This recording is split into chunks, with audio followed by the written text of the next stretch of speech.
Intake manifold installation pack. Okay, and firstly, when we are installing this intake manifold pack, we have to clean these areas with clean cotton cloth, and then we can install this intake manifold. Okay, and there is really my intake manifold, and remember to install in here new gasket in this area in here.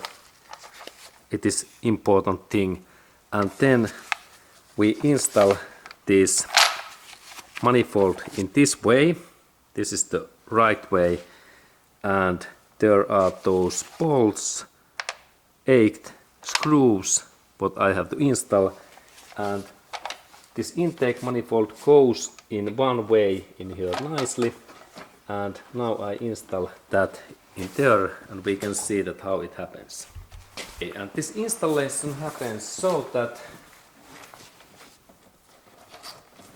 I firstly on this side, and there are those hoses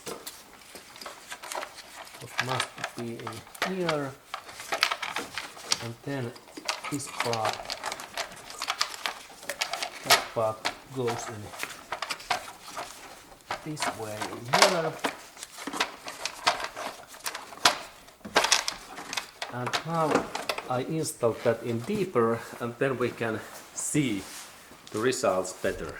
Okay, and now this intake manifold, it is in position, and note all of these cables, and then we have to screw all of these 8 bolts back and check these cables that they are in this way, because there is not so much space in here, and that's these cables must be just in right positions in here. Okay, good. And now I screw all of these screws back in there, and then we can continue.